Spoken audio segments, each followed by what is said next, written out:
जय हिंद दोस्तों, मैं डॉक्टर रणदीप सिंह परिहार, अध्यक्ष नेशनल जस्टिस पार्टी का एक बार पुनः आपसे मुखातिब हो रहा हूँ।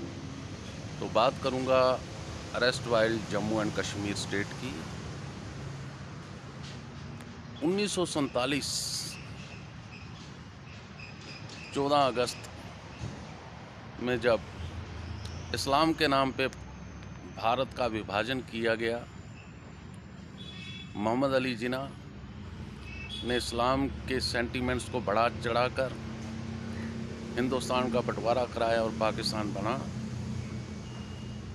उसके फ़ौरन बाद मोहम्मद अली जिन्ना अपने इस्लामिक फोर्सेस को लेकर जम्मू कश्मीर पे चढ़ाई कर दी।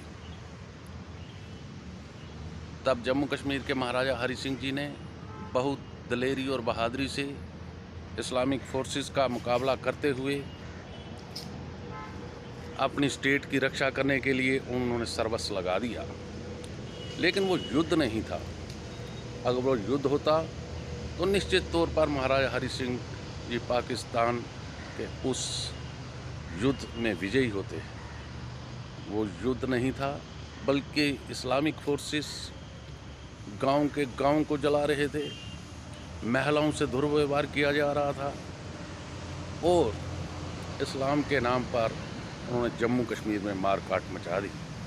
अगर वो आमने सामने की लड़ाई होती तो हम दावे के साथ कह सकते हैं कि महाराजा हरि सिंह जी की क़यादत में डोगरा फोर्सेस मोहम्मद अली जिन्ना की इस्लामिक फोर्सेस को ज़रूर हरा देती।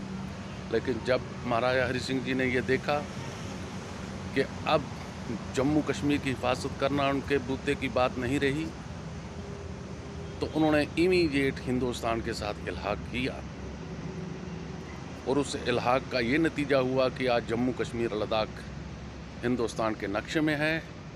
और जब भारतीय फ़ौज आगे बढ़ रही थी तो तब के प्रधानमंत्री पंडित जवाहरलाल नेहरू जी ने सीज़ फायर किया, जिससे बहुत बड़ा भूभाग पाकिस्तान के कब्जे में चला गया।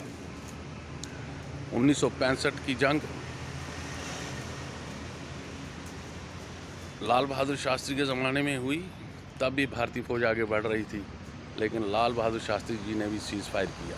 इसी तरह 1971 में श्रीमती इंदिरा गांधी जी जब प्रधानमंत्री थी तो भारतीय सेना ने पाकिस्तान के 2 टुकड़े कर दिए और जब वो आगे बढ़ रही थी तब सीज़ फायर करा दिया और इससे भी जम्मू कश्मीर का जो हिस्सा पाकिस्तान के कब्ज़े में था या चाइना के कब्ज़े में था वो वहीं पर रहा।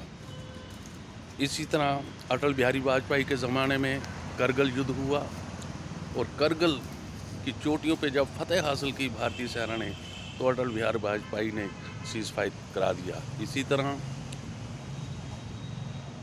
आज के प्रधानमंत्री नरेंद्र जी मोदी जी ने भी सीज़ फायर की घोषणा की रमज़ान के महीने में और एक आध सर्जिकल स्ट्राइक करने के बाद खामोश हो गए।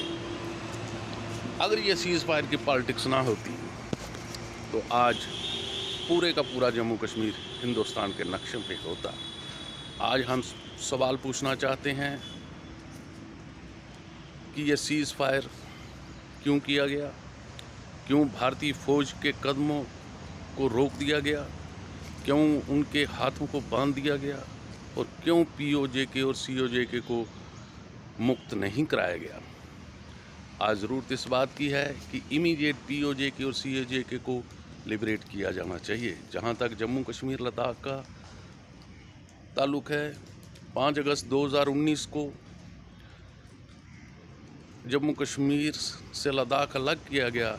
हमारी ये मांग है कि जम्मू को कश्मीर से और कश्मीर को जम्मू से अलग किया जाए और जम्मू स्टेट बनाई जाए और कश्मीर स्टेट बनाई जाए, जिससे डिस्क्रिमिनेशन, इनजस्टिस और अपीजमेंट की पॉलिसीज़ ख़त्म हो और जम्मू कश्मीर लद्दाख जो तीनों खित्ते हैं, तीनों को स्टेट बनाकर अलग अलग, जिससे वो अपनी वेलफेयर, डेवलपमेंट और तरक्की के रास्ते पे गामज़न हो सकें।